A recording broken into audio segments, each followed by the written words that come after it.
So we're looking here at environmental racism. We are creating sacrifice zones. And this is really a genocide committed on the people who live in these sacrifice zones. Let's take a look at the area between New Orleans and Baton Rouge that has been dubbed Cancer Alley for decades now, and recently people renamed it Death Alley. Let's look at St. James Parish. This shows in blue areas that are already industrial, but there are people living there. This area contained plantations. All the land along the Mississippi River here used to be plantations. After slaves were freed, they were able to buy land and establish communities like Freetown and Welcome here along the Mississippi River in St. James. But this map here shows industry that has settled or has been settled in this parish in blue. And in red, you can see areas where the parish is saying already, Port of South Louisiana is saying, oh, please come in. We have more land to give away for your industry to come in. This is what this looks up close. In the back of the picture, you see the Mississippi River. We have enormous tanks holding petrochemicals on the right. In the middle is Burton Lane, a residential street. You can barely distinguish the houses there, but that shows you how enormous these tanks are.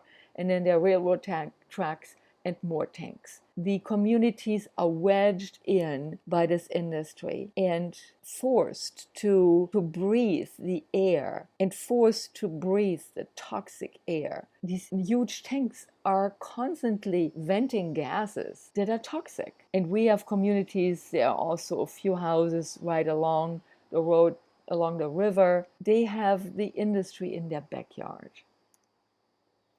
There was a recent really good study by ProPublica and The Advocate and the Times-Picayune on the issue that even more petrochemical plants want to move in, are invited in by the council and by the state government.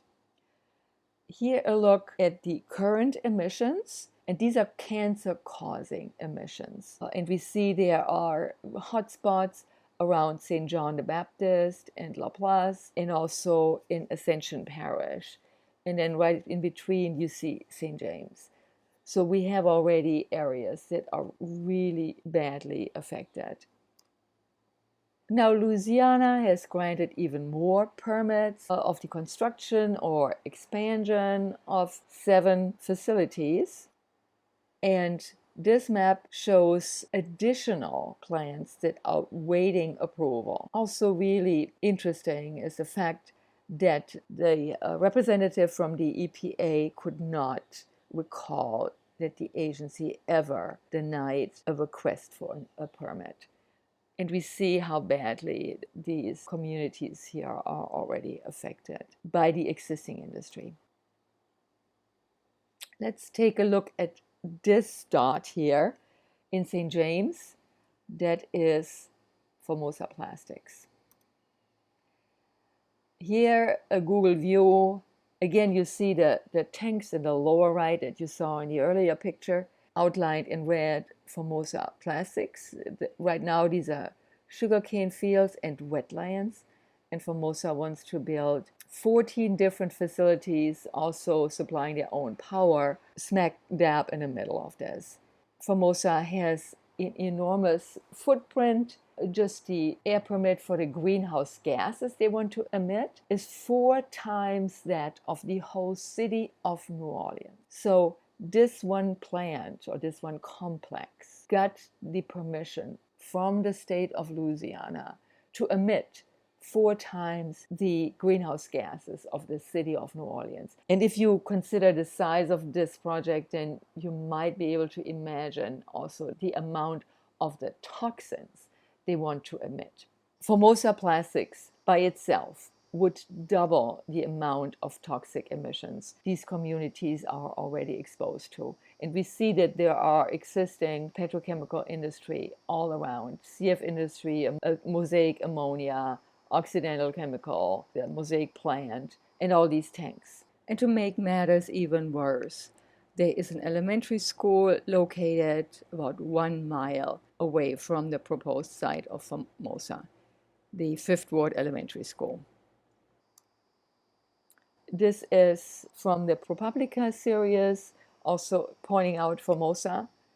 And this is their calculation how Formosa Plastics would worsen the toxic emissions and would impact the community that is nearby. And not surprisingly, Formosa is insisting that they comply with the state's standards, which are very lax and don't take into account existing industry. It's like they look at this industry settling down in an absolutely pristine environment, not one where the community is already massively impacted by existing industry.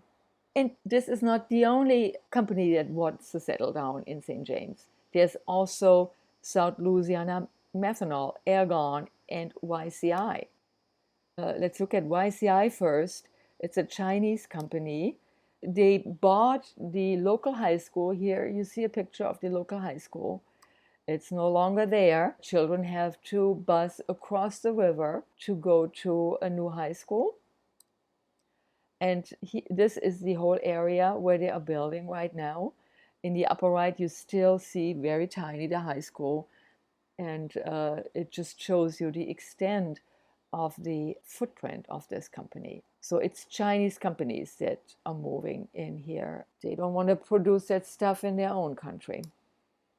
Let's look at the racial disparity. District 5 here in the darker blue is majority black. And across the river is District 4.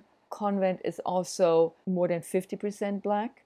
But there are also majority white areas in St. James. And in 2014, the parish passed a new land use ordinance without much public input. It was really flying under the radar, where they changed the land use in District 5 from residential to residential/future industrial.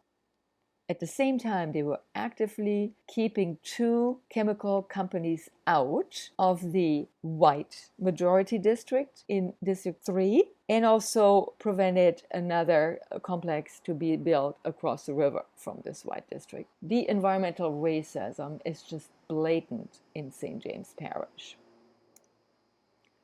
But people are no longer taking it. This is Sharon Levine. She is the founder of Rise St. James, a grassroots organization concentrating right now on the fight against Formosa, but also other chemical plants that want to move in.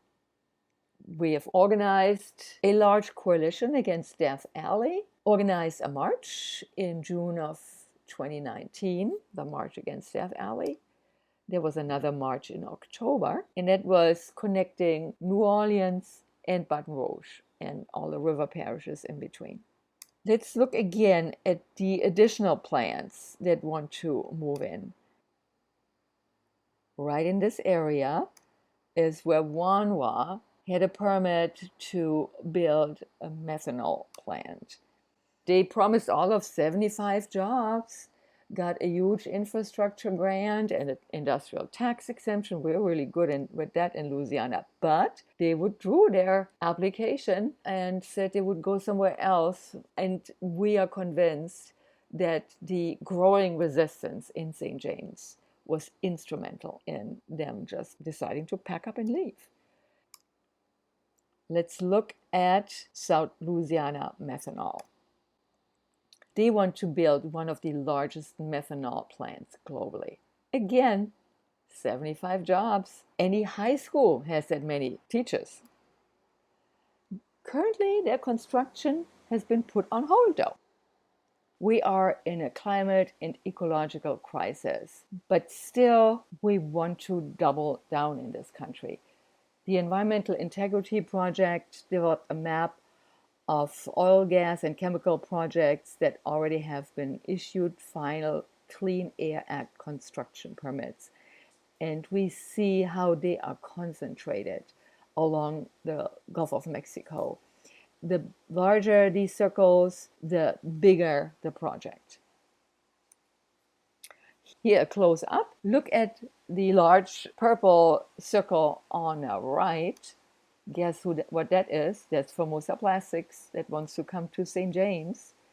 The blue dots are LNG plants, or actually we should say, instead of liquid natural gas, we should say liquid fracked gas export facilities that are planned. And the orange dots are gas facilities. Green is fertilizer plants and yellow is refineries.